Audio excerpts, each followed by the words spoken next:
북한 내부 사정에 정통한 소식통은 인터뷰에서 2014년 중반부터 2016년 초까지 북한판 12.6을 계획하는 소위 혁명조직의 일원과 연락을 주고받았다는 사실을 공개했다. 이 관계자는 지난 4월 남북 정상회담 이후 평화 분위기가 조성되고 있는 데다 미북 정상회담을 앞둔 상황에서 이런 민감한 사안을 실명으로 공개하는 것이 부담되는 만큼 익명을 요구했다. 다만 익명으로라도 이런 사실을 밝히는 이유는 지금 대한민국 국민이 어떻게 움직이느냐에 따라 북한 내부 자유민주주의 세력 존폐 여부를 결정하기 때문이라고 했다. 이 관계자는 적절한 시기에 자신과 혁명조직 일원이 주고받은 메신저, 편지 내용을 공개할 예정이다. 이 소식통이 혁명조직원과 연결될 수 있었던 것은 혁명조직원이 먼저 연락을 취해왔기 때문이다. 소식통은 이 조직원과 2년 가까이 연락을 주고받으며 신뢰를 쌓았다. 그는 혁명조직원의 이야기를 믿은 이유에 대해 이렇게 설명했다. 나도 북한 사람을 많이 만났다고 자부하는 사람인데 나름의 검증을 통해 혁명조직원이 북한 엘리트 중 한 명이라고 판단했다. 대표적으로 자기가 키가 조금만 더 컸어도 호위사령부에 차출됐을 것이라는 말을 자주 했는데 북한 호위사령부는 집안 배경 등 신분이 철저히 검증된 사람만 뽑는다. 호위사령부에 선발되는 인력들 대부분 북한에서 최고의 신체 능력과 호신술, 사격술, 충성심 등으로 엄선된 자들이다. 선발 과정은 충성심을 기본으로 하고 있기 때문에 호위사령부 출신 자녀만 다니는 평양 미산 고등중학교 졸업생 위주로 뽑는다. 또한 각지에서 신체 능력과 집안 배경 등 신분이 철저히 검증된 청소년들에 한해 고등학교 졸업 전부터 특별 관리를 하는 등 그 선발 과정이 매우 정밀하다. 혁명조직의 장은 김정일의 최측근.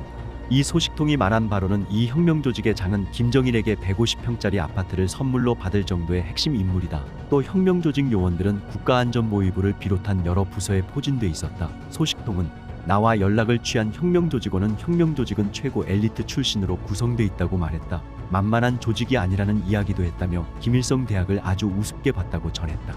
이들은 김정은을 그대로 두고서는 북핵 문제 해결은 불가능하다고 판단했다고 한다. 처음에는 스위스에서 교육받은 김정은이 개방형 리더가 될 수도 있다는 기대를 했지만 집권 내내 핵미사일 도발, 잔인한 측근 처형 등의 행태를 보면서 레짐 체인지밖에 방법이 없다는 공감대가 형성된 것이다. 그는 혁명조직 일원은 김정은 체제를 무너뜨리기 위한 방법은 죽이는 수밖에 없다고 했다.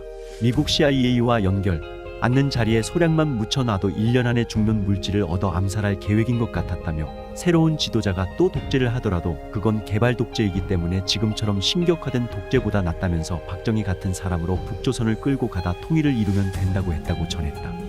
강대자는 중국과 러시아에서 들어오는 모든 정보를 검토하고 현지 확인 활동을 지시하는 역할을 맡고 있었다. 또한 핵과 미사일 개발 인재 육성을 위해 중국과 러시아 학자들을 북한과 연계시키는 데 대한 물밑 작업도 담당했다. 강대자의 행적이 마지막으로 확인된 것은 지난 2월 25일 북한 해커들의 거점인 중국 선양의 한 호텔로 파악됐다. 대북 소식통은 중국 칠보산 호텔에 주둔하면서 중국과 러시아, 동남아 지역에서 활동하는 반탐국 성원들을 총지휘한 강모 씨가 돌연 자취를 감췄다면서 도주 당시 달러를 찍는 활자판과 상당량의 외화를 소지한 것으로 알고 있다고 전했다. 김정은은 강대자를 죽이기 위해 직접 공작원 10명을 파견했다고 한다. 강대자는 김정은 입장에서는 백두혈통을 수호하는 핵심 인물이었다.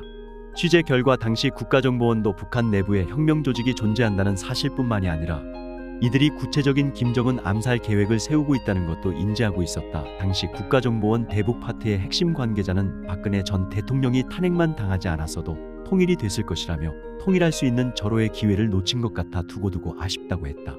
박근혜 국정원이 2015년 12월 남북 당국자 회담이 결렬된 후 대북 관계가 대결 국면으로 치닫자 북한의 리더십 체인지를 목표로 하는 혁명조직을 지원했는데 박근혜 전 대통령의 탄핵 후 지원이 끊기고 조직의 계획이 끝내 무산됐다는 것이다. 국정원 측은 사실무근이라는 입장을 밝혔다. 다만 박근혜 정권 청와대 핵심 관계자는 이 정도의 내용은 국정원장이 대통령에게 직접 보고한다며 다만 당시 상황을 봤을 때 국정원이 북한 내 혁명 세력의 존재를 파악하고 지원해줬을 것이다. 이럴 때 쓰라고 국정원 특별활동비가 있는 것 아니겠느냐라고 했다. 박근혜 정권 때 국정원 핵심 인사도 국정원이 혁명조직을 지원했는지는 알 수 없지만 한 가지 확실한 것은 당시 국정원장은 무조건 2년 안에 통일이 될 것이라는 확신을 가지고 있었다고 했다. 정보당국 수장이 예상이 아닌 확신을 가졌던 것은 주목할 필요가 있다. 북한이 삭제한 우리민족끼리 논평 입수해보니 북한 선전매체 우리민족끼리는 2017년 6월 7일부터 30일까지 7차례에 걸쳐 연재한 천인공노할 특대형 국가 테러 범죄의 진상이라는 제목의 글을 통해 혁명조직의 리더십 체인지가 실패했다는 사실을 공개했다. 현재 이 글은 인터넷상에서 완전히 증발한 상태다. 내부 소식통 해커의 도움을 받아 당시 글을 입수했다. 북한이 선전선동을 위해 허위로 작성한 글일 수도 있다. 하지만 국정원과 혁명조직 일원과의 관계를 짐작하는 데 도움이 될 수도 있다는 점에서 공개한다. 2015년 4월 국정원 팀장 한간홈은 김성일에게 북의 최고 수뇌부를 제거하자면 폭탄 공격과 같은 폭력적인 방법만 생각하지 말고 아주 은밀한 방법을 생각해보라. 첫째로 방사성 물질을 이용한 방법이 있는데 사람의 인체와 어느 정도 떨어져 있는 지점에 놓아도 일정한 시간 방사선을 받으면 몇 달 지나서 시름시름 앓다가 사망하게 된다. 그러므로 실내이든 야외이든 최고 수뇌부가 앉거나 지나갈 수 있는 위치에 방사선 물질을 놓아두기만 하면 된다. 둘째로 나노 형태의 독성 물질을 이용한 방법인데 그 독성 물질이 사람의 인체에 들어가면 일반 독성 물질처럼 반응하는 것이 아니라 인체의 세포를 파괴한다. 결국 사람의 로화가 급속으로 촉진되어 결국 사망하게 된다. 두 가지 물질이 모두 그 후과가 즉시 나타나는 것이 아니라 6개월 혹은 1년 후에 서서히 나타나는데 그 치료는 불가능하며 치명적이다. 그러니 그런 방향에서 방도를 찾아보라는 지령을 주었다. 2015년 9월 한모놈은 김성일이 평양에 들어가 최고 수뇌부에 대한 테러 및 암살에 성공하는 경우 그의 아들을 남조선으로 빼돌릴 데 대한 문제를 모의하였으며 같은 해 10월 26일 김성일이 귀국하기에 앞서 수뇌부 제거 작전과 관련하여 국정원 측에서 절대적인 비밀을 보장할 수 있다는 담보를 주고 차후 접선 방법에 대하여 약속하였다.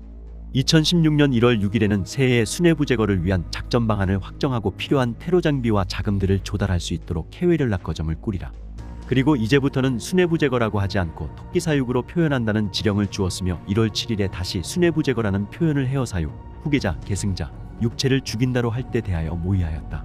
한 팀장놈은 2월 4월 사이에 수뇌부 제거 작전을 위한 비밀 조직을 내오는 문제와 아주 미세하고 색도 냄새도 없는 극독성 생화학 물질의 극소량을 행사장의 의자나 책상, 문 손잡이 등에 뿌려 그것과 접촉하게 하는 방법을 비롯하여 여러 가지 테러 방안들을 김성일놈과 여러 차례 모의하였다. 5월에는 생화학 물질 분무기를 냉온 풍기에 은닉시켜 결정적인 순간에 최고 수뇌부의 음성에 의하여 동작시키는 음성인식 스위치에 의한 테러 음모와 폴로니움이라는 방사성 물질에 의한 암살 방법을 모의하였다. 2016년 6월 16일과 21일 괴뢰 국정원 팀장 한모놈은 김성일에게 수뇌부 제거 작전을 성공시키기 위해서는 모든 노력을 아끼지 말아야 한다고 하면서 러시아 파견 근로자의 부침짐을 이용하여 5만 유로 달러의 공작 자금을 지불하였으며 7월 6일에는 우리의 최고 수뇌부 주위에 비밀 조직의 성원을 꼭 박아놓을 때 대한 지령을 주었다.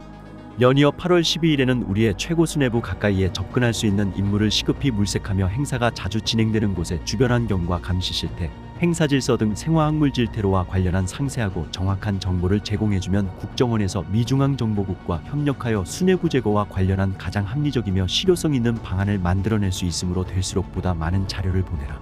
그리고 해외 연락 거점을 꾸리는 문제는 수뇌부 제거 작전에 필요한 장비와 물자, 자금의 안전한 반입 통로와 비밀 조직의 활동 환경 조성과 관련하여 반드시 필요한 것이므로 빨리 다그치라고 독촉하였다 등의 내용이었다. 이에 대해 소식통은 북한이 2017년 5월 김정은을 암살하려던 국정원 요원이라고 지목했던 사업가가 박근혜 정부 말기 이뤄졌던 대북 비밀공작 내용을 공개했다. 이 사업가는 월간조선과 인터뷰에서 박근혜 대통령이 탄핵된 직후부터 이 비밀공작이 실패하기 시작했다고 주장했다.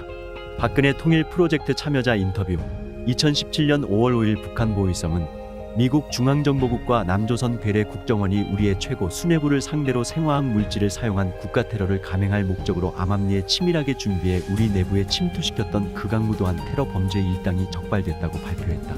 일주일 뒤인 5월 12일 이번에는 북한 중앙검찰서가 성명을 내고 미국 CIA와 국정원이 김정은을 목표로 생화학 물질을 이용한 암살을 시도했다며 이에 연루된 이병철 당시 국정원장과 공작팀장 한모 씨, 국정원 요원 조기철 씨를 대상으로 형사소추를 시작한다고 밝혔다. 북한 중앙검찰서가 언급한 조기철 씨가 최근 월간조선과 인터뷰를 가졌다. 월간조선은 2022년 1월호에서 박근혜의 통일 프로젝트에 참여했던 민간인 조기철 씨가 문재인 정부의 국정원이 나를 버렸다며 찾아왔다며 그가 공개한 내용을 소개했다.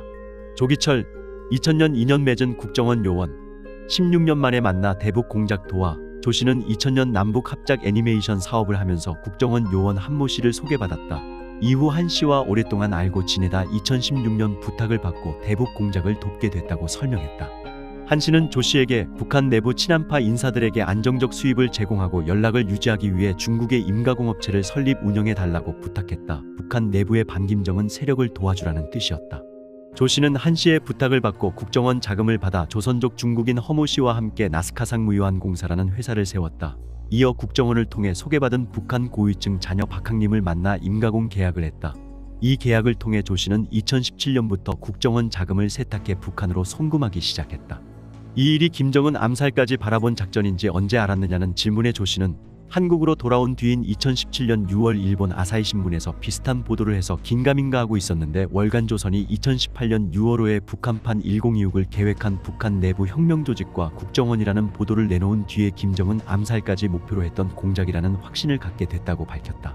대북 비밀 공작 어그러뜨린 계기 2017년 5월 5일 좌파 매체 보도. 조 씨는 국정원 지시대로 임가공업체를 세워 북한의 박항님과 사업 계약을 했다. 다음은 북한 내부 혁명조직을 지원하는 데 쓸 설비와 자재를 박항님에게 전달해야 했다.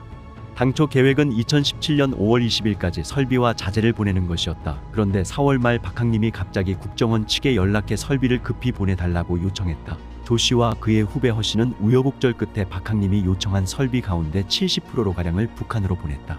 2017년 5월 5일 조 씨가 일을 마치고 중국 선양공항에서 칭다오로 가는 비행기를 기다리며 저녁을 먹으려는데 한 요원으로부터 전화가 왔다. 이상한 기사가 떴으니 빨리 한국으로 오라는 것이었다. 한좌파 인터넷 매체가 수년 전부터 생화학 물질을 이용해 최고 수뇌부에 대한 테러를 획책한 범죄 일당을 적발했다는 북한 보위성 주장을 보도했다는 것이다. 당시 보도에는 국정원 팀장 한모 씨와 조기철이라는 요원이 작전을 진행했다고 돼 있었다. 대북 비밀 공작이 탄로난 것이었다. 조 씨는 어렵게 귀국했다. 귀국 후 조 씨는 국정원이 제공하는 호텔에서 2019년 6월까지 지내면서 신변 안전 때문에 아무 일도 못했다고 한다. 중국에서 20년 가까운 시간 동안 10억 원이 넘는 돈을 들여 일궜던 사업체 5개도 모두 사라졌지만 국정원은 4억 원가량의 보상금만 주고 끝을 맺었다고 그는 주장했다. 그러면서 조 씨는 사실 제가 이 내용을 폭로하는 가장 큰 이유는 신변 보호 때문이라고 덧붙였다. 대북 비밀 공작 실패. 박 대통령 탄핵 후 국정원 내부서 북한의 정보 흘린 듯 북한은 조 씨를 대상으로 암살 스탠딩 오더, 암살이 성공할 때까지 지속되는 명령을 내린 상태다.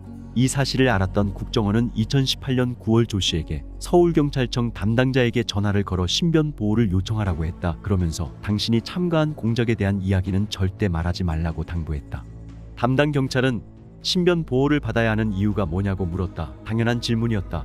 하지만 이유를 밝힐 수 없었던 조 씨는 신변 보호를 받지 못했다. 조 씨는 자신이 가담했던 대북 비밀 공작이 실패한 결정적 이유를 박 대통령 탄핵이라고 봤다. 박근혜 전 대통령이 탄핵당한 2017년 3월 10일부터 일이 꼬이기 시작했다는 주장이었다. 탄핵 후 그가 후배 허 씨와 함께 북한의 박항님을 중국에서 만났는데 이 장면을 누군가 영상으로 찍어 북한으로 넘겼다는 것이다. 조 씨는 당초 5월 말로 예정됐던 작전이 북한 측 인사의 요청으로 앞당겨지는 등 의심스러운 부분이 몇 가지 있었다며 국정원의 온건파 쪽에서 북한의 정보를 흘린 게 아닐까 하는 의문을 갖고 있다고 밝혔다. 2017년 5월 대선 이전부터 문재인 정부가 들어설 게 거의 확실하지 않았느냐. 문재인 정부의 줄 서려는 국정원 핵심 관계자들 입장에서는 북한의 심기를 건드리기 싫었을 것이라는 게 조 씨의 생각이다. 그러면서 조 씨는 박근혜 정부의 국정원과 문재인 정부의 국정원이 어떻게 다른지 지적했다. 이어 박근혜 정부에서 33대 국정원장을 지낸 이병호 전 국정원장이 국정원 무력화 실록을 세상에 내놓았다. 이병호 전 국정원장은 박근혜 정부에서 33대 국가정보원장을 지내다가 당시 박근혜 전 대통령에게 특수활동비 21억 원을 지원했다는 혐의로 3년 6개월의 징역형을 받아 옥고를 치룬 인물이다. 북한 정권은 지난 70년 내내 국가보안법 폐지와 국정원 해체를 주장해왔고 문재인 정권은 이병호 국정원장을 감옥으로 보낸 것이다. 그리고 그는 감옥에서 끝없이 물었다. 국정원 무력화로 가장 이득을 보는 집단은 누구인가? 이 책은 국정원은 최고의 적폐청산 사냥터였다고 써내려간다. 문재인 정권은 갑자기 적폐청산이라는 명분을 내세워 박근혜 전 대통령과 국정원장 3명을 국고손실죄로 엮었다. 대통령의 국정원 예산 지휘가 불법이라고 판결한 것이다. 350명이 넘는 전 현직 직원이 검찰 조사를 받았고 국정원장 3명을 포함한 46명의 직원들이 감옥에 갔다. 정보기관으로서의 영혼을 다친 것이다. 책에서는 당시 법정에서의 저자의 증언을 다음과 같이 기록한다. 국정원에 대한 대통령의 지휘권은 헌법과 법률에 따라 보장된 것이다. 대통령의 첫 번째 책무는 국가안보다. 대통령은 국가안보를 위해 국가의 모든 자원을 동원할 수 있어야 한다. 박근혜 전 대통령은 돈을 착복하지도 사익을 위해 국정원 지원 자금을 사용하지도 않았다. 그런데도 대통령이 국정원 예산을 잘못 사용해서 국고 손실을 했다니 이는 어떤 문명국가에서도 있을 수 없는 가당치 않은 범죄 혐의다. 저자가 평생 어떠한 자긍심을 가지고 국가에 헌신했는지 역시 그의 다음과 같은 증언을 통해 읽어낼 수 있다. 적폐청산 판결은 김명수 사법체제의 최대 오점으로 역사에 기록될 것으로 나는 믿는다. 이 대법원 판결에 대하여 위헌심사 헌법소원을 청구한 상태다.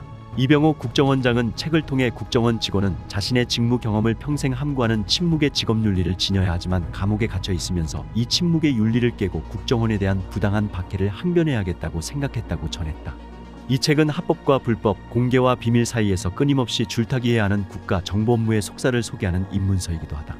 워싱턴 주미 대사관에 파견 근무 중 현직 중정부장에 의한 대통령 시해 사건을 접했을 때의 망연자실, 우연에서 비롯해 성사된 전두환, 레이건 정상회담, 아웅산 테러, 노태우 북방정책 마코 조율, 태영호 전 공사 탈북과 유경식당 13명 집단 탈북 등 생생한 정보 현장 이야기를 책 곳곳에 녹여넣었다. 정성산TV 좋아요, 구독, 알림은 큰 힘이 됩니다. 후원해주시는 모든 분들께 가열차게 멸공.